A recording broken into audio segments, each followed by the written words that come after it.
Suara alarm dari ponsel di atas nakas berdenting lembut, memainkan nada instrumen yang menenangkan tepat pukul 3.15 pagi. Hana terbangun dengan senyum tipis, sebuah kebiasaan yang ia bangun selama 7 tahun pernikahannya dengan Ardan. Baginya, bangun lebih awal di bulan Ramadan bukan sekadar kewajiban agama, melainkan bentuk pengabdian tertinggi sebagai seorang istri. Ia menoleh ke samping, menatap wajah Ardan yang masih terlelap. Wajah itu tampak begitu tenang, bersih, dan memancarkan aura pria saleh yang selalu menjaga pandangannya. Hana bangkit pelan, menyampirkan jilbab instannya, lalu melangkah ke dapur. Suasana rumah mereka yang minimalis di pinggiran Jakarta itu terasa sangat sunyi, hanya deru halus lemari es yang menemani langkahnya. Pagi ini, ia ingin memberikan yang spesial. Cumi cabai ijo, masakan favorit Ardan yang bumbunya harus meresap sempurna. Hana memotong cabai dengan ritme yang teratur, menumis bawang hingga aromanya memenuhi ruangan. Baginya, aroma bawang yang bertemu minyak panas adalah wangi kebahagiaan. Masakanmu selalu menang. Nah, wanginya sampai ke mimpi. Sebuah suara berat dan serak khas bangun tidur mengejutkan Hana. Ardan berdiri di ambang pintu dapur, masih mengenakan sarung kotak-kotak dan kaos oblong putih. Ia mendekat, lalu dengan lembut mengusap puncak kepala Hana. Sentuhan itu terasa hangat. Sangat hangat hingga Hana merasa menjadi wanita paling beruntung di dunia. Duduklah, Mas. Sebentar lagi matang. Kamu mau teh manis hangat atau air putih hangat dulu? Tanya Hana sambil mematikan kompor. Air putih saja, supaya metabolisme bagus untuk puasa nanti. Jawab Ardan sambil menarik kursi makan. Meja makan kayu itu segera terisi. Ada cumi cabai ijo yang masih mengepul, sayur bening bayam, dan sambal goreng teri. Mereka duduk berhadapan. Di bawah lampu gantung ruang makan yang berwarna kekuningan, suasana terasa sangat sakral. Ardan mengangkat kedua tangannya, memimpin doa sahur dengan suara bariton yang fasih. Setiap kata dalam doa itu diresapi Hana dengan khusyuk. Ia mengaminkan setiap harapan Ardan agar puasa mereka diterima dan keluarga mereka dijauhkan dari segala mara bahaya. Mas, tahun ini tabungan kita sudah cukup untuk DP rumah yang di klaster itu, kan? Tanya Hana di sela-sela suapan mereka. Ardan terhenti sejenak. Sendoknya menggantung di udara. Hanya 1 detik. Sebelum ia tersenyum lebar. Tentu, sayang. Insya Allah setelah lebaran kita urus semuanya. Aku ingin kamu punya dapur yang lebih luas lagi. Terima kasih ya, Mas. Kamu sudah bekerja sangat keras tahun ini. Sering lembur. Bahkan di awal Ramadan pun kamu masih sibuk di kantor. Ucap Hana tulus. Ardan mengangguk pelan. Tatapannya beralih ke piringnya. Semua demi masa depan kita. Nah, kadang aku merasa bersalah karena sering pulang malam. Tapi proyek ini memang sedang besar-besarnya. Hana tersenyum maklum. Baginya, kesibukan Ardan adalah bukti tanggung jawab. Ia tidak pernah menaruh curiga. Kenapa harus curiga pada pria yang setiap subuh selalu menggandeng tangannya ke masjid? Kenapa harus ragu pada pria yang selalu mengecup keningnya sebelum berangkat kerja? Selesai makan, mereka melakukan ritual rutin, mencuci piring bersama. Ardan yang membilas, Hana yang mengeringkan. Tawa kecil pecah saat Ardan sengaja memercikan air ke wajah Hana. Di mata Hana, rumah ini adalah surga kecil. Tidak ada ruang untuk orang ketiga. Tidak ada celah untuk pengkhianatan. Segala sesuatunya tampak terlalu sempurna untuk hancur. Saat waktu imsak hampir tiba, Ardan meminum segelas besar air putih, lalu menatap Hana dengan tatapan dalam. Nah, nanti malam aku mungkin tarawih di Masjid Al-Ikhlas yang di pusat kota ya. Katanya Syekh dari Madinah jadi imam di sana. Mungkin aku pulangnya agak larut. Oh ya? Boleh. Mas. Aku titip doa ya. Sebut namaku di sujudmu. Jawab Hana tanpa beban sedikit pun. Ardan mengangguk, lalu bergegas mengambil wudhu. Hana memperhatikan punggung suaminya dari kejauhan. Ada rasa bangga yang menyeruak di dadanya. Namun, saat Hana hendak membereskan meja, ia melihat ponsel Ardan tertinggal di atas taplak meja, tertutup oleh serbet. Ponsel itu bergetar sekali. Sebuah notifikasi singkat muncul di layar yang gelap. Namun Hana terlalu sibuk membawa tumpukan piring hingga tak sempat membacanya. Ia tidak tahu bahwa di balik layar yang bergetar itu, sebuah badai besar sedang bersiap menggulung seluruh kebahagiaan yang baru saja ia rasakan di meja sahur tersebut. Bagian pertama dari sandiwara hebat Ardan telah dimainkan dengan sangat rapi, dan Hana masih menjadi penonton yang paling setia bertepuk tangan. Ramadan memasuki 10 hari kedua, fase yang sering disebut sebagai fase magfirah atau ampunan. Namun bagi Hana, fase ini justru menjadi awal dari kegelisahan yang tak kasat mata. Langit Jakarta malam itu tampak labu. Sisa hujan sore hari masih menyisakan aroma tanah basah yang dingin. Hana baru saja menyelesaikan sholat Isya sendiri di rumah. Suara tadarus dari pengeras suara masjid di ujung gang terdengar bersahutan, menciptakan suasana yang seharusnya damai. Namun, pandangan Hana tertuju pada jam dinding kayu di ruang tengah. Pukul 21.30. Ardan belum juga pulang. Masjid Al-Ikhlas di pusat kota memang jauh. Nah, apalagi kalau imamnya dari Madinah, pasti bacaannya panjang. Gumam Hana mencoba menenangkan dirinya sendiri. Ia duduk di sofa, mencoba membaca Al-Quran untuk membunuh waktu. Namun fokusnya buyar setiap kali mendengar suara motor melintas di depan pagar. Sejak seminggu terakhir, Ardan memiliki rutinitas baru. Ia tidak lagi tarawih di musala dekat rumah bersama bapak-bapak komplek. Alasannya selalu sama. Ia ingin mencari kehusyukan di masjid besar yang mengundang syekh internasional. Hana, sebagai istri yang suportif, tentu saja mendukung. Bukankah mengejar pahala adalah inti dari bulan suci ini? Terdengar suara gerbang digeser. Hana bergegas berdiri, merapikan mukenanya yang masih ia kenakan. Pintu terbuka, dan Ardan melangkah masuk. Wajahnya tampak lelah, namun ada gurat kegelisahan yang ia sembunyikan di balik senyum tipisnya. Baru pulang, Mas? Masya Allah, pasti panjang sekali ya surat yang dibaca Syekh tadi. Sapa Hana sambil meraih tangan Ardan untuk dicium. Iya, nah, sampai pegal kaki ini berdiri. Tapi suaranya benar-benar menyejukkan hati. Jawab Ardan. Ia meletakkan kunci mobil di atas bufet, lalu segera melangkah menuju kamar mandi. Hana terdiam di tempatnya berdiri. Sesuatu yang ganjil menyapa indera penciumannya saat Ardan melewatinya. Bukan aroma keringat pria yang baru saja berdesakan di syaf solat. Bukan pula aroma minyak wangi oud atau misik yang biasa dipakai bapak-bapak ke masjid. Ada aroma lain. Wangi floral yang lembut, manis, dan sangat feminin. Wangi yang terasa sangat mahal, menyerupai parfum desainer yang sering diiklankan di mal-mal mewah. Hana menggelengkan kepalanya. Mungkin dia tidak sengaja bersenggolan dengan jamaah wanita saat keluar masjid, pikirnya. Namun, akal sehatnya membantah. Syaf laki-laki dan perempuan di masjid sebesar Al-Ikhlas dipisahkan dengan sangat ketat. Kecurigaan itu seperti benih gulma yang tumbuh di tanah subur. Kecil, tapi akarnya mulai mencengkeram. Keesokan harinya, saat Hana sedang mencuci baju, ia menemukan secari kertas di saku baju koko Ardan yang dipakai semalam. Kertas itu adalah struk parkir. Hana membacanya dengan teliti. Jantungnya berdegup kencang saat melihat lokasi yang tertera di sana. Apartemen Senopati Teraj. Waktu masuknya pukul 19.45 dan waktu keluarnya pukul 23.15. Apartemen? Bukankah katanya dia ke Masjid Al-Ikhlas? Bisik Hana. Tangannya gemetar memegang kertas kecil yang mulai basah terkena deterjen itu.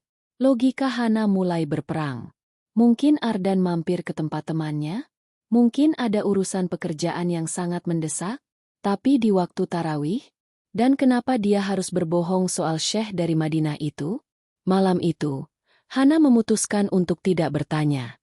Ia ingin melihat sejauh mana Ardan akan bersandiwara. Saat sahur tiba, Ardan tetaplah Ardan yang sama.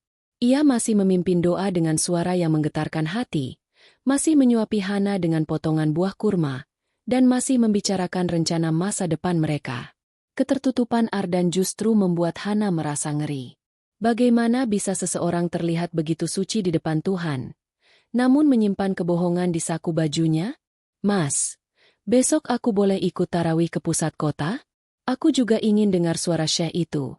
Pancing Hana saat mereka sedang meneguk teh hangat sebelum imsak. Ardan terbatuk kecil.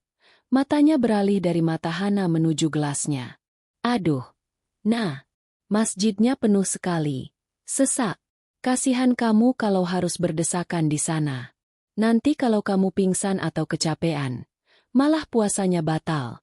Mending di masjid dekat sini saja. Lebih tenang. Tapi aku kangen sholat bareng kamu, Mas. Suara Hana melirih. Mencari kejujuran di mata suaminya.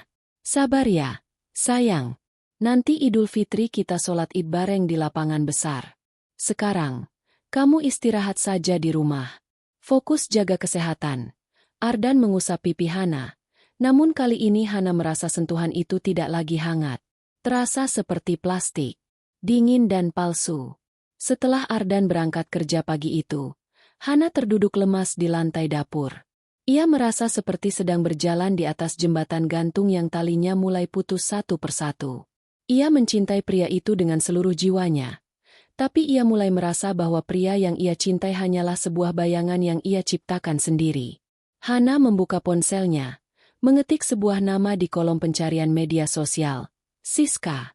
Ia teringat nama itu muncul sekali di notifikasi ponsel Ardan beberapa waktu lalu, meski ia tak sempat membaca isinya.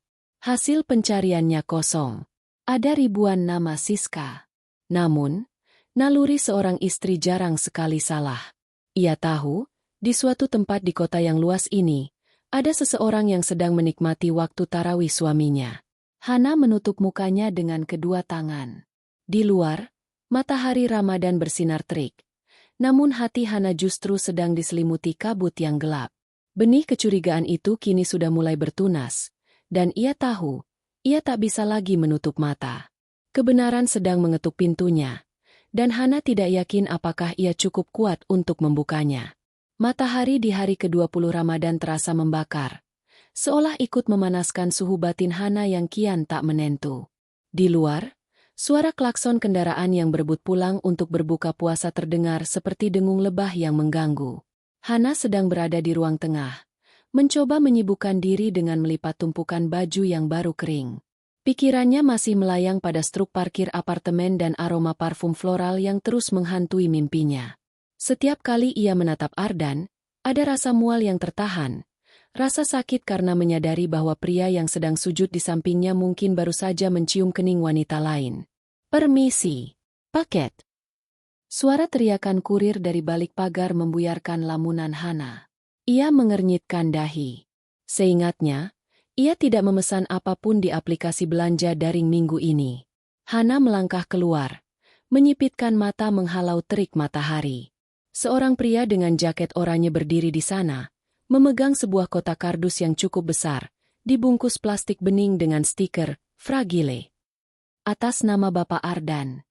Tanya kurir itu singkat. Iya, betul. Saya istrinya. Jawab Hana sambil menerima paket tersebut. Bobotnya lumayan berat. Setelah kurir pergi, Hana membawa paket itu ke dalam. Biasanya, ia akan menunggu Ardan pulang untuk membuka kiriman apapun. Itu adalah bentuk etikanya selama ini. Namun, hari ini, jemari Hana terasa gatal. Ada bisikan di telinganya yang mengatakan bahwa jawaban atas segala kegelisahannya ada di dalam kotak ini. Dengan tangan yang sedikit bergetar, ia mengambil gunting kecil di laci meja rias. Seret-seret plastik pembungkus itu tersingkap. Hana membuka tutup kardusnya. Hal pertama yang ia lihat adalah bungkusan kain berkualitas tinggi. Ia mengeluarkan isinya satu persatu. Jantungnya berdegup kencang, seolah ingin melompat keluar dari rongga dadanya. Itu adalah set baju lebaran Sarimbit atau baju kembaran keluarga. Bahannya sutra halus berwarna sage green yang sedang tren. Ada sebuah gamis cantik dengan payet mutiara di bagian dada, sebuah baju koko pria dewasa dengan bordir senada, dan satu potong kecil baju koko untuk anak balita laki-laki. Lengkap dengan celana panjang dan peci kecil yang menggemaskan. Hana tertegun. Napasnya tercekat di tenggorokan. Anak? Kita kan belum punya anak. Bisiknya dengan suara yang pecah. Tangan Hana merogoh lebih dalam ke dalam kardus, mencari sesuatu yang bisa menjelaskan kegilaan ini. Di sudut bawah, ia menemukan sebuah kartu ucapan kecil berwarna krem dengan tulisan tangan yang rapi, tulisan tangan yang sangat ia kenali sebagai tulisan suaminya, Ardan. Untuk jagoan kecil papa, siap-siap pakai baju kembaran ya di hari raya nanti. Mas sudah tidak sabar melihat kamu dan Mama Siska memakai ini. Love, Ardan. Dunia seolah runtuh menimpa pundak Hana saat itu juga. Lututnya lemas, membuatnya terduduk di lantai dingin di samping tumpukan baju sutra tersebut. Kata, Papa, dan Mama Siska, berputar-putar di kepalanya seperti kaset rusak yang menyakitkan. Jadi, selama ini Ardan bukan hanya berbagi hati, tapi sudah membangun sebuah istana lain lengkap dengan pewarisnya.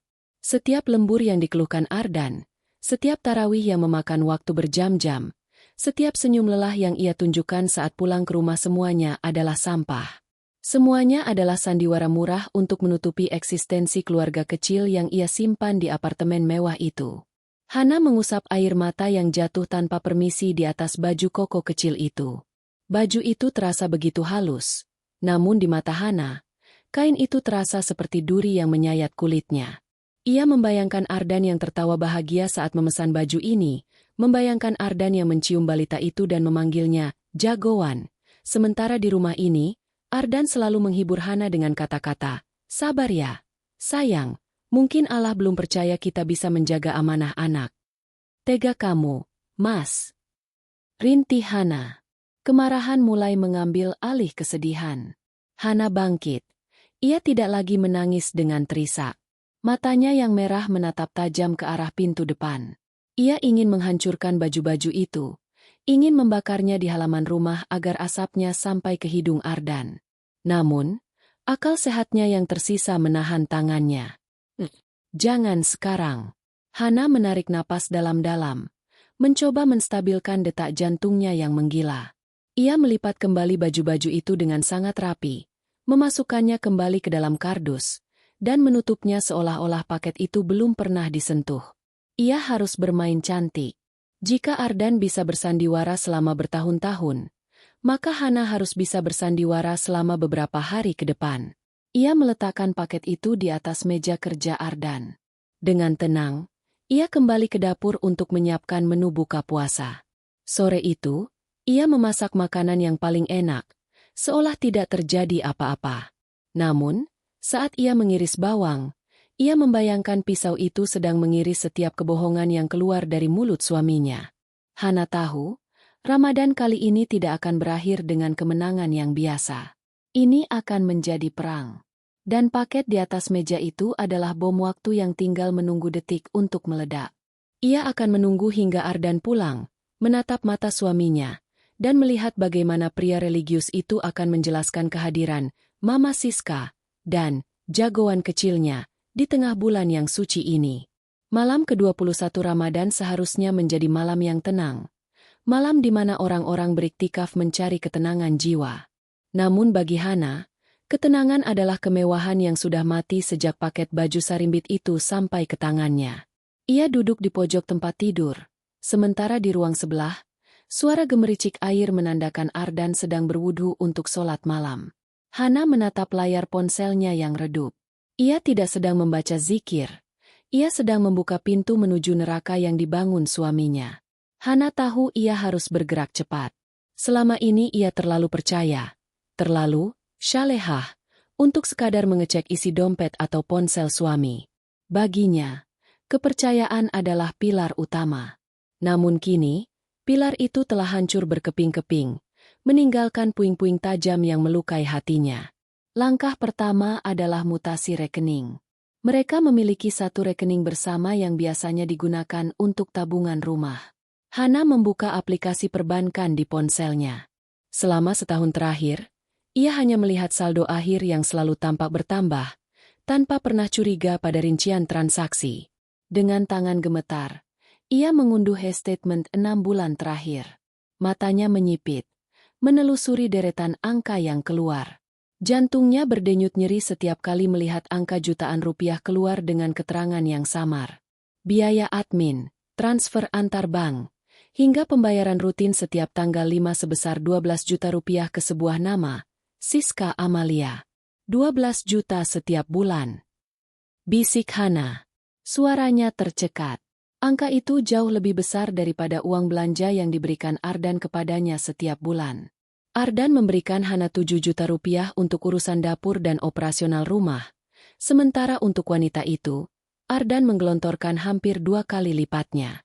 Hana kemudian beralih ke pencarian nama. Siska Amalia. Di era digital ini, tidak ada rahasia yang benar-benar terkunci jika seseorang tahu di mana harus mencari. Ia mencoba mencari di Instagram. Hasilnya nihil. Akun dengan nama itu diprivasi.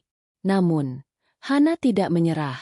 Ia mencari melalui fitur tag di beberapa akun teman kantor Ardan yang sering mengunggah foto acara kantor. Setelah 15 menit menelusuri foto-foto lama, ia menemukannya. Sebuah foto di acara ulang tahun kantor 2 tahun lalu. Di pojok kiri, Ardan berdiri dengan piring kecil di tangan, dan di sampingnya ada seorang wanita cantik dengan rambut sebahu, tertawa lepas sambil memegang lengan Ardan dengan sangat akrab. Hana mengeklik profil wanita itu. Benar, akunnya dikunci. Tapi di biodatanya tertulis sebuah tautan mungil menuju akun TikTok. Hana membukanya. Di sana, dunianya benar-benar terbalik. Akun TikTok itu tidak dikunci. Video pertamanya adalah video kompilasi persiapan buka puasa. Di sana, di sebuah apartemen dengan pemandangan lampu kota Jakarta yang mewah, Ardan terlihat sedang menggendong seorang bayi laki-laki berusia sekitar 1 tahun. Ardan tidak memakai baju kantoran. Ia memakai kaos rumah yang santai, kaos yang sama dengan yang sering ia pakai saat menemani Hana menonton televisi. Dalam video itu, suara wanita Siska terdengar manja. Papa Ardan, jagoannya mau nenen tuh. Masa malah diajak main terus? Ardan dalam video itu tertawa-tawa yang belum pernah Hana dengar selama bertahun-tahun. Tawa yang lepas. Tawa seorang ayah yang bangga. Ardan mencium pipi bayi itu, lalu mencium kening Siska di depan kamera. Sabar ya Mama Siska. Papa lagi kangen banget sama si jagoan. Abis ini kita buka puasa bareng ya. Jawab Ardan dalam rekaman itu. Hana membekap mulutnya agar isakannya tidak terdengar sampai ke telinga Ardan. Dadanya terasa sesak, seolah pasokan oksigen di kamar itu tiba-tiba habis. Bayi itu, wajahnya adalah cetakan sempurna dari Ardan. Alis tebal yang menyambung, hidung bangir, dan lesung pipi yang hanya muncul saat tertawa. Itu anak Ardan. Tidak diragukan lagi. Hana terus menggulir video-video lain. Ada video saat mereka merayakan Idul Fitri tahun lalu. Ardan beralasan harus mengunjungi kerabat jauh di luar kota selama 2 hari, dan ternyata, ia menghabiskan waktu itu bersama keluarga barunya. Ada video saat bayi itu pertama kali bisa merangkak, dan Ardan bersujud syukur di atas karpet bulu di apartemen itu. Hana merasa seperti melihat film horor di mana dirinya adalah pemeran figuran yang terlupakan. Selama ini, saat ia menangis di sujud syalatnya meminta keturunan, Ardan mungkin sedang menimang anaknya di tempat lain. Saat Hana merasa bersalah karena belum bisa memberikan anak, Ardan justru sedang menikmati peran sebagai ayah yang sempurna bersama wanita lain. Kamu jahat, Mas, kamu iblis yang memakai jubah malaikat. Umpat Hana dengan suara yang hampir tidak terdengar. Hana menyimpan semua video itu. Ia merekam layar, mengambil tangkapan gambar mutasi rekening, dan mengirimkan semuanya ke email pribadinya. Ia juga menemukan alamat apartemen itu dari salah satu unggahan Siska yang menandai lokasi. Senopati Teraj, Tower B, lantai 12. Tiba-tiba, pintu kamar terbuka. Ardan masuk dengan wajah segar sehabis berwudhu. Ia melihat Hana duduk di tempat tidur dengan ponsel di tangan. Belum tidur. Nah? Katanya tadi kepalanya pusing. Tanya Ardan dengan nada lembut yang biasanya membuat hati Hana luluh. Hana mematikan ponselnya dengan cepat. Ia menarik napas dalam, mencoba sekuat tenaga agar suaranya tidak bergetar. Ini, Mas, tadi lagi baca-baca artikel tentang keutamaan malam Lailatul Hadar. Sebentar lagi kan malam ganjil. Ardan tersenyum, lalu duduk di samping Hana. Ia mencoba menggenggam tangan istrinya, tapi Hana dengan halus menarik tangannya untuk membetulkan letak bantal. Iya. Kita harus lebih giat lagi ibadahnya. Nah, Siapa tahu doa kita untuk punya momongan dikabulkan di malam-malam terakhir ini, ucap Ardan tanpa dosa. Mendengar kata momongan keluar dari mulut Ardan, Hana merasa ingin berteriak sekeras-kerasnya di depan wajah suaminya. Ingin sekali ia melemparkan ponselnya dan menunjukkan video Ardan yang sedang mencium bayi jagoannya itu. Namun, Hana menahan diri. Ia tahu, jika ia meledak sekarang, Ardan akan punya waktu untuk mencari 1000 alasan dan memutarbalikkan fakta. Iya mas, doa orang yang dizalimi juga biasanya cepat dikabulkan, kan? Sahut Hana dengan nada datar. Ardan tampak sedikit terkejut dengan pilihan kata Hana. Tapi ia segera menguasai diri. Tentu. Nah, makanya kita harus selalu jadi orang baik. Ardan kemudian merebahkan diri, memejamkan mata dengan tenang seolah nuraninya tidak membawa beban apapun. Sementara Hana tetap duduk tegak dalam kegelapan. Baginya, Ramadan ini bukan lagi soal menahan lapar dan haus. Ini adalah soal menahan amarah yang mendidih. Soal menyusun rencana untuk menghancurkan panggung sandiwara yang telah Ardan bangun dengan begitu rapi. Hana menatap punggung Ardan yang naik turun dengan teratur karena napas tidurnya. Dalam hati, ia berjanji, "Mas, kamu sudah memberikan hadiah Lebaran paling pahit untukku. Maka aku pastikan, Lebaran tahun ini akan menjadi hari raya terakhirmu sebagai suamiku." Malam itu, Hana tidak tidur. Ia menghabiskan sisa malamnya dengan menghapus satu persatu foto mereka berdua di galeri ponselnya. Setiap kali ia menghapus satu foto, ia merasa satu beban di hatinya terangkat, digantikan dengan kedinginan yang mematikan. Penyelidikannya sudah selesai. Bukti sudah lengkap.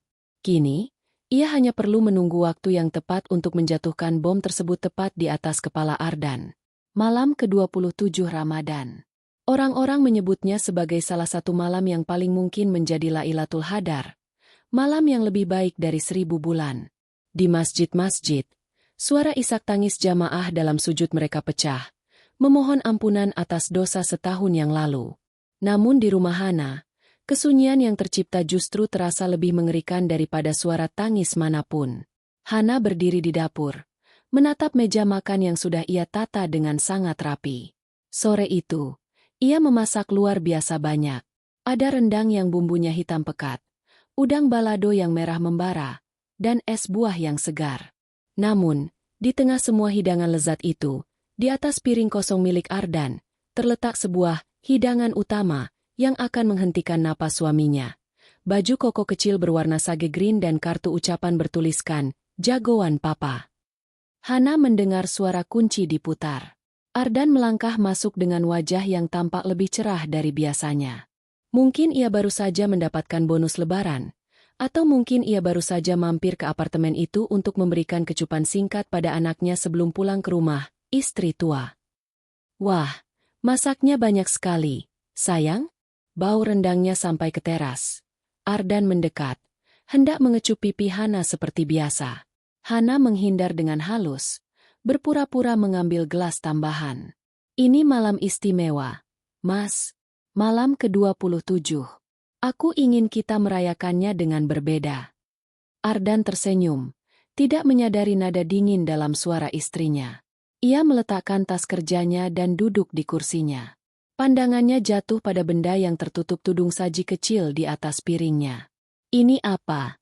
Nah, kejutan." "Buka dulu saja, Mas. Sebentar lagi azan maghrib," ucap Hana sambil duduk di hadapannya. Tangannya terlipat di atas meja, matanya menatap tajam ke arah Ardan. "Allahu Akbar. Allahu Akbar," suara azan berkumandang dari televisi. Ardan membacakan doa buka puasa dengan suara merdu yang biasanya membuat Hana tenang. Setelah meminum seteguk air, Ardan dengan antusias membuka tudung saji di depannya. Detik itu juga, waktu seolah berhenti. Senyum di wajah Ardan membeku. Tangannya yang memegang tudung saji gemetar hebat hingga benda plastik itu terjatuh ke lantai dengan bunyi yang memekakan telinga. Ia menatap baju koko balita itu seolah-olah melihat hantu yang paling mengerikan. Kartu ucapan di atasnya bergetar tertiup angin dari kipas angin di langit-langit. "Nah, ini apa?" Suara Ardan parau, nyaris hilang. "Bukankah itu baju yang kamu pesan untuk jagoanmu, Mas?" Bagus. Ya. Warnanya senada dengan gamis yang kamu belikan untuk Siska. Hana berbicara dengan suara yang sangat tenang, terlalu tenang hingga terdengar seperti sembilu yang menyayat. Ardan mendongak. Wajahnya pucat pasi. Peluh dingin mulai membasahi dahinya. Nah, aku bisa jelaskan, ini punya teman kantor yang tertukar. Tertukar. Hana tertawa kecil. Sebuah tawa kering yang membuat bulu kuduk berdiri. Tertukar sampai nama Siska Amalia ada di mutasi rekeningmu setiap tanggal 5? Tertukar sampai kamu punya koleksi video menciumi bayi itu di apartemen Senopati Terace lantai 12? Tertukar sampai kamu memanggil dirimu sendiri, Papa, di depan kamera. Hana mengeluarkan ponselnya, meletakkannya di atas meja, dan memutar video Ardan yang sedang menimang bayinya. Suara tawa Ardan di video itu memenuhi ruang makan yang sesak. Ardan menutup matanya. Bahunya merosot. Kebohongan yang ia bangun dengan beton tinggi selama 2 tahun runtuh seketika hanya dengan satu video berdurasi 15 detik. Sejak kapan, Mas? Tanya Hana. Kali ini suaranya mulai bergetar karena emosi yang ia tahan selama berhari-hari akhirnya meluap. 2 tahun lalu. Ardan berbisik. Maafkan aku. Nah, aku hilaf. Siska. Dia rekan kerja proyek di Bandung dulu. Semuanya terjadi begitu saja. Aku tidak bermaksud mengkhianatimu, tapi saat dia bilang dia hamil, aku tidak punya pilihan. Tidak punya pilihan. Hana berdiri, menggebrak meja hingga sendok-sendok berdenting. Kamu punya pilihan untuk jujur. Kamu punya pilihan untuk tidak menatap mataku setiap sahur dan memimpin doa seolah-olah kamu manusia paling suci di dunia. Kamu bilang ingin punya anak dariku. Padahal di tempat lain kamu sudah punya jagoan yang kamu banggakan. Aku mencintaimu, Hana. Demi Allah, aku tidak mau kehilanganmu. Ardan bangkit, mencoba meraih tangan Hana, tapi Hana mundur dengan jijik. Jangan sebut nama Allah dengan mulut yang sudah terbiasa berbohong itu. Ardan, kamu menggunakan malam tarawih untuk tidur dengan wanita lain. Kamu menggunakan alasan ibadah untuk membiayai apartemen selingkuhanmu. Di mana letak cintamu saat aku menangis setiap bulan karena merasa gagal jadi wanita karena belum memberimu anak? Ardan bersimpuh di lantai, memegang kaki Hana. Pria yang tadi tampak begitu gagah kini terlihat seperti pecundang kecil yang malang. Aku akan tinggalkan dia. Nah, aku janji. Aku akan urus perceraian siri kami. Aku hanya akan memberi nafkah untuk anak itu saja. Tapi aku tetap di sini, bersamamu. Tolong, ini bulan Ramadan. Nah, maafkan aku. Hana menatap suaminya yang bersimpuh dengan tatapan kosong. Air mata akhirnya jatuh membasahi pipinya. Bukan karena ia merasa kasihan, tapi karena ia merasa muak telah menghabiskan bertahun-tahun hidupnya dengan pria di depannya ini. Kamu pikir memaafkanmu semudah membalikan telapak tangan hanya karena ini Ramadan? Kamu menghancurkan kesucian bulan ini dengan kotoranmu, Ardan. Aku mohon, Hana, jangan ceritakan pada ibu dan bapak. Jangan hancurkan nama baikku. Pinta Ardan dengan nada memelas. Hana menarik napas panjang, menghapus air matanya dengan kasar. Nama baikmu sudah hancur sejak kamu memutuskan untuk memesan baju lebaran kembaran itu. Mas, kamu yang menghancurkannya sendiri. Dan soal memaafkan, mari kita lihat. Apakah Siska juga akan semudah itu melepaskan, Papa, dari anaknya? Hana melangkah meninggalkan meja makan, membiarkan makanan mewah itu mendingin tanpa disentuh. Ia masuk ke kamar dan mengunci pintu, meninggalkan Ardan yang masih menangis di lantai dapur yang gelap. Malam itu, di malam yang seharusnya penuh cahaya, Hana menyadari bahwa kegelapan di rumahnya baru saja dimulai. Dan ia tahu, besok, saat keluarga besar datang untuk koordinasi mudik, bom ini akan meledak jauh lebih dahsyat. Gema takbir mulai bersahutan dari pengeras suara masjid di seluruh penjuru kota. Bagi jutaan orang, suara itu adalah melodi kemenangan. Namun bagi Hana, setiap ketukan beduk terasa seperti palu yang menghantam ulu hatinya. Ruang tamu rumah mereka yang biasanya tenang, kini dipenuhi oleh keluarga besar. Orang tua Ardan telah tiba dari kampung, membawa 2 koper besar berisi oleh-oleh dan antusiasme untuk merayakan lebaran pertama setelah pandemi benar-benar usai. Di sudut ruangan, Ardan duduk dengan wajah yang tampak 10 tahun lebih tua. Matanya cekung dan ia terus-menerus menghindari kontak mata dengan siapapun. Sementara itu, Ibu Ardan sedang asyik memamerkan kain jarik yang ia beli untuk Hana. Ibu sengaja pilih motif ini. Nah, biar kamu kelihatan segar nanti pas sholat Id. Ardan juga sudah ibu belikan sarung baru. Ujar Ibu Ardan dengan suara penuh kasih.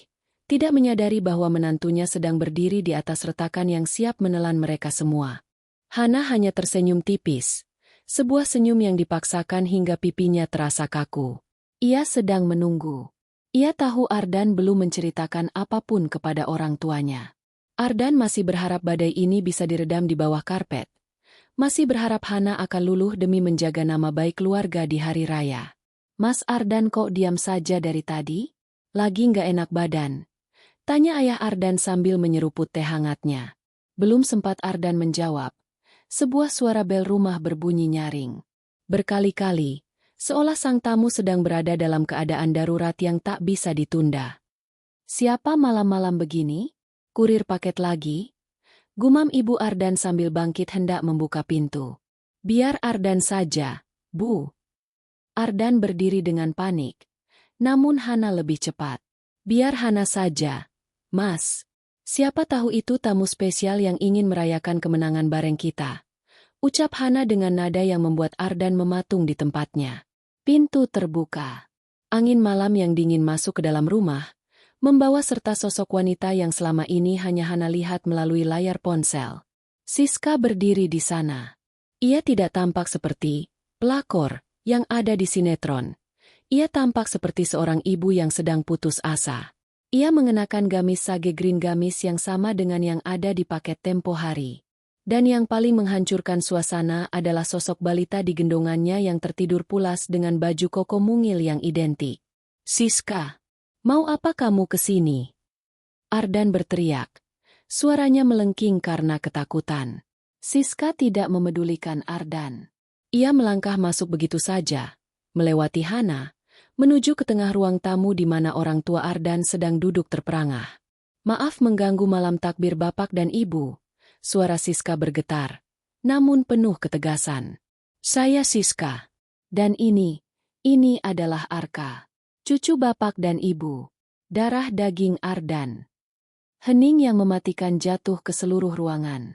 Suara TV yang menyiarkan berita mudik mendadak terdengar sangat bising. Ibu Ardan menatap balita itu, lalu menatap Ardan, kemudian kembali menatap balita itu. Kemiripan wajah mereka tidak bisa dibantah oleh argumen medis manapun. Alis, garis bibir, bahkan tanda lahir kecil di dekat telinga Arka adalah fotokopi dari Ardan saat kecil. Ardan, apa-apaan ini? Ayah Ardan berdiri. Suaranya rendah namun bergetar hebat karena amarah yang mulai naik ke ubun-ubun. Mas Ardan janji mau jemput kami sore tadi, tapi dia malah mematikan ponsel. Siska mulai terisak, meletakkan Arka yang terbangun karena suara bising di atas sofa. Dia bilang dia mau jujur sama Bapak dan Ibu malam ini supaya kami bisa ikut mudik sebagai keluarga sah. Tapi dia pengecut. Dia malah memblokir nomor saya. Sah. Hana memotong. Suaranya tajam seperti belati. Jadi kamu merasa sah setelah merusak rumah tangga orang lain selama 2 tahun, Siska? Aku punya anak. Hana. Anakku butuh ayahnya di hari lebaran. Mas Ardan sudah nikah siri denganku. Aku punya suratnya. Siska mengeluarkan selembar kertas dari tasnya dan melemparkannya ke meja makan yang penuh dengan kue kering lebaran. Kekacauan pecah. Ibu Ardan menangis histeris, hampir pingsan di pelukan suaminya. Ayah Ardan, pria tua yang selama ini sangat menjaga kehormatannya sebagai guru mengaji di kampung, melangkah maju dan mendaratkan sebuah tamparan keras di pipi Ardan. Plak, kamu menghancurkan kehormatan keluarga kita, Ardan. Di bulan suci ini, kamu berzina dan membohongi istrimu yang begitu setia. Teriak ayahnya dengan suara parau. Ardan bersimpuh di kaki ayahnya, menangis sejadi-jadinya. Sementara Siska terus menuntut pengakuan sambil menggendong Arka yang mulai menangis ketakutan melihat keributan tersebut. Ruang tamu itu berubah menjadi medan perang. Bau kue nastar dan wangi bunga sedap malam bercampur dengan aroma pengkhianatan yang busuk. Hana berdiri di tengah kekacauan itu. Namun anehnya, ia merasa sangat tenang. Ia melihat suaminya bersimpuh, melihat selingkuhannya menangis, dan melihat mertuanya hancur. Ia menyadari bahwa selama ini ia memuja seorang pria yang ternyata hanyalah tumpukan debu. Cukup, suara Hana tidak keras. Namun entah bagaimana, semua orang mendadak diam. Ia menatap Ardan yang mendongak dengan wajah bersimbah air mata. Mas, kamu ingin pengakuan, kan? Kamu ingin merayakan Lebaran sebagai papa yang hebat. Hana beralih menatap Siska. Dan kamu ingin status, kan? Silakan. Ambil pria ini. Ambil sisa-sisa kebohongannya. Hana menatap mertuanya dengan tatapan penuh maaf. Ibu, Bapak, maafkan Hana. Tapi rumah ini bukan lagi tempat untuk kemenangan. Besok adalah hari raya. Tapi bagi Hana, hari raya itu berarti kebebasan dari semua sandiwara ini. Hana berbalik, berjalan menuju kamar tanpa menoleh sedikit pun ke arah kerumunan yang masih bertikai. Di luar, suara takbir semakin kencang, seolah-olah mengejek kehancuran yang terjadi di dalam rumah itu. Hana mengambil koper yang sudah ia siapkan sejak 3 hari lalu. Ia tidak akan menunggu esok pagi. Baginya, malam takbir ini adalah malam di mana ia memenangkan dirinya sendiri.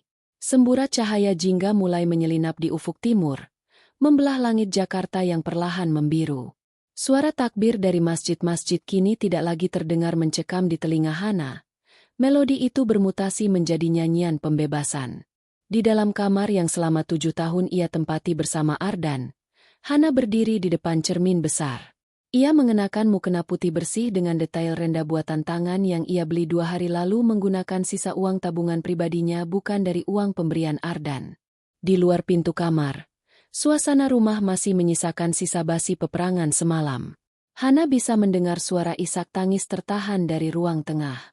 Ardan kemungkinan besar tertidur di sofa setelah semalaman disidang oleh ayahnya.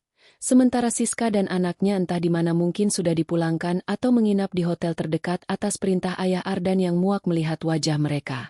Hana menarik napas dalam. Paru-parunya terasa ringan. Seolah beban seberat gunung yang menghimpit dadanya selama 3 minggu ini telah menguap bersama embun pagi. Ia mengambil tas jinjing dan koper yang sudah berdiri tegak di sudut kamar. Tidak ada lagi keraguan. Tidak ada lagi air mata yang tersisa untuk pria yang sedang meringkuk di balik pintu itu. Hana membuka pintu kamar. Benar saja, Ardan sedang duduk bersandar di kursi kayu dengan kepala tertunduk. Begitu mendengar suara pintu, Ardan terjaga. Wajahnya kacau, matanya bengkak, rambutnya kusut, dan ia masih mengenakan baju koko yang kemarin ia pakai untuk bersandiwara. Hana! Suara Ardan parau, pecah oleh sisa tangis semalam. Ia berdiri dengan tertatih, mencoba mendekati istrinya. Kamu mau kemana? Ini pagi Lebaran. Nah, kita harus sholat Id bersama. Ibu dan bapak menunggumu. Mereka ingin kita saling memaafkan. Hana berhenti melangkah, namun ia tidak meletakkan kopernya. Ia menatap Ardan dengan tatapan yang belum pernah Ardan lihat sebelumnya.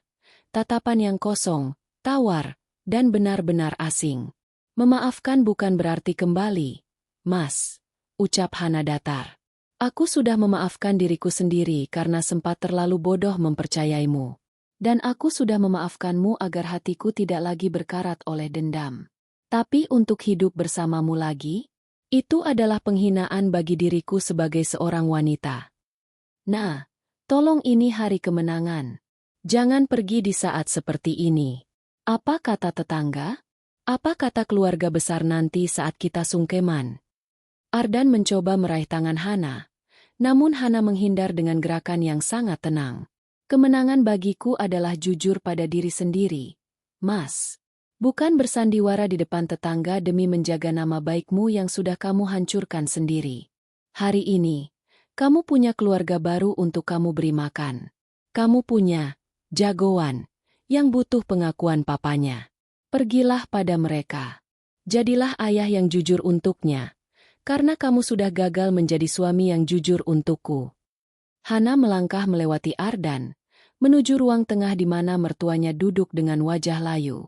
Ibu Ardan langsung berdiri dan memeluk Hana dengan erat. Tangisnya pecah lagi. Maafkan anak ibu. Maafkan Ardan. Ibu gagal mendidiknya. Hana mengusap punggung wanita tua itu dengan lembut. Ibu tidak salah. Ibu adalah mertua yang luar biasa. Tapi Hana harus pergi. Bu. Hana ingin mencari kedamaian yang hilang. Selamat Lebaran, Bu, Pak. Mohon maaf lahir dan batin. Dengan satu tarikan napas panjang, Hana melangkah keluar dari rumah itu. Ia berjalan menyusuri gang komplek yang mulai ramai oleh orang-orang berpakaian putih, berbondong-bondong menuju lapangan untuk sholat Idul Fitri. Beberapa tetangga menyapanya, menanyakan di mana Ardan, dan Hana hanya menjawab dengan senyum tipis. Mas Ardan masih di rumah, ada tamu. Hana sampai di lapangan besar. Ia membentangkan sajadahnya di barisan paling depan jamaah wanita. Saat khatib mulai membacakan khutbah tentang pentingnya kejujuran dan menjaga amanah keluarga, Hana memejamkan mata. Ia merasakan angin pagi mengusap wajahnya. Tidak ada lagi sesak. Tidak ada lagi kecurigaan yang merayap. Selesai sholat, Hana tidak pulang ke arah rumah itu. Ia berjalan menuju pangkalan taksi di ujung jalan. Di dalam taksi, ia membuka ponselnya dan mengirimkan satu pesan singkat ke nomor Ardan. Gugatan cerai akan sampai ke kantormu setelah libur Lebaran usai. Jangan cari aku. Rayakanlah kemenanganmu dengan Siska dan anakmu. Akhirnya, kamu tidak perlu sembunyi lagi. Hana kemudian mengeluarkan kartu SIM dari ponselnya, mematahkannya menjadi dua, dan membuangnya ke tempat sampah di pinggir jalan saat taksi mulai melaju. Ia menatap keluar jendela, melihat anak-anak kecil berlarian dengan baju baru dan tawa yang lepas. Untuk pertama kalinya dalam bertahun-tahun, Hana merasa benar-benar hidup. Ia telah kehilangan seorang suami, tapi ia memenangkan kembali jiwanya yang sempat terpenjara. Ramadan telah berakhir, dan di hari yang suci ini, Hana tidak hanya merayakan Idul Fitri, ia merayakan lahirnya seorang wanita baru yang tidak akan pernah lagi membiarkan dirinya dihancurkan oleh kebohongan pria manapun. Taksi itu terus melaju, membawa Hana menjauh dari masa lalunya, menuju sebuah kota baru di mana ia akan menuliskan ceritanya sendiri tanpa Ardan, tanpa pengkhianatan, dan tanpa sandiwara. Matahari 1 Syawal bersinar terik, seolah merestui setiap langkah Hana menuju kemerdekaan yang sesungguhnya. Ramadan. 1 tahun kemudian, suasana sore di Yogyakarta terasa jauh lebih tenang dibandingkan riuh rendah Jakarta yang pernah menyesakkan napas Hana. Di sebuah kafe mungil dengan desain interior minimalis dan aroma kopi yang bercampur dengan wangi roti panggang, Hana tampak sibuk menata beberapa toples kue kering di rak pajangan. Hana, pesanan hampers untuk Bank Syariah sudah siap dikirim? Tanya seorang asistennya. Hana menoleh dan tersenyum-senyum yang kali ini benar-benar mencapai matanya. Sudah, tinggal pasang kartu ucapannya saja. Tolong dicek sekali lagi ya. Setahun telah berlalu sejak malam takbir yang menghancurkan dunianya. Hana tidak memilih untuk terpuruk. Dengan sisa tabungan dan keberanian yang ia kumpulkan, ia pindah ke kota pelajar ini, membuka toko kue kecil yang ia beri nama Kemenangan Hana. Nama itu bukan untuk menyindir siapapun, melainkan pengingat bagi dirinya sendiri bahwa ia telah menang melawan trauma. Hana duduk sejenak di kursi kayu di pojok toko, memandangi kerumunan orang yang sedang berburu takjil di luar sana. Ia membuka ponselnya. Tidak ada lagi ketakutan akan notifikasi misterius. Ia sempat mendengar kabar dari seorang teman lama bahwa hidup Ardan tidak seindah yang pria itu bayangkan. Pernikahan sirinya dengan Siska penuh dengan keributan karena masalah ekonomi. Ardan kehilangan jabatan di kantornya akibat skandal yang sampai ke telinga atasan, dan Siska ternyata tidak sesabar Hana dalam menghadapi kesulitan. Namun, Hana segera menutup memori itu. Ia tidak lagi peduli. Kebahagiaannya kini tidak lagi bersandar pada apakah Ardan menderita atau tidak. Kebahagiaannya adalah saat ia bisa sujud dengan tenang tanpa perlu memikirkan apakah suaminya sedang berada di masjid atau di apartemen wanita lain. Tiba-tiba, pintu kafe berdenting. Seorang pria parubaya masuk bersama seorang wanita tua. Mereka adalah pelanggan setia Hana, sepasang ibu dan anak yang selalu membeli takjil di sana. Mbak Hana, ini ada sedikit hantaran untuk buka puasa nanti. Masakan ibuku, ucap sang pria sambil menyodorkan sebuah rantang. Hana menerimanya dengan tulus. Terima kasih banyak, Pak. Masya Allah, jadi merepotkan. Wanita tua itu mengelus lengan Hana. Kamu sendirian di sini, Nak. Kami sudah anggap kamu keluarga. Jangan lupa nanti tarawih bareng di masjid depan, ya.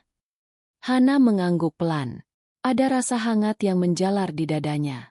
Ia memang kehilangan satu keluarga yang penuh kepalsuan, tapi semesta menggantinya dengan banyak hati yang tulus. Malam itu, saat suara azan maghrib berkumandang, Hana membatalkan puasanya dengan sebutir kurma dan segelas air putih. Ia menatap pantulan dirinya di kaca toko. Ia melihat seorang wanita yang lebih kuat, lebih mandiri, dan lebih bersinar. Ramadan tahun lalu adalah tentang melepaskan, dan Ramadan tahun ini adalah tentang menerima diri sendiri. Hana telah melampaui fase pahit itu. Ia menyadari bahwa Idul Fitri yang sebenarnya bukanlah saat kita mengenakan baju baru kembaran, melainkan saat hati kita benar-benar baru, bersih dari dendam, dan merdeka dari segala bentuk pengkhianatan. Di luar, bintang-bintang mulai tampak di langit Yogyakarta. Hana merapikan jilbabnya, mengambil mukenanya, dan melangkah keluar dengan ringan. Hidupnya baru saja dimulai, dan kali ini, ia adalah sutradara tunggal dalam ceritanya sendiri.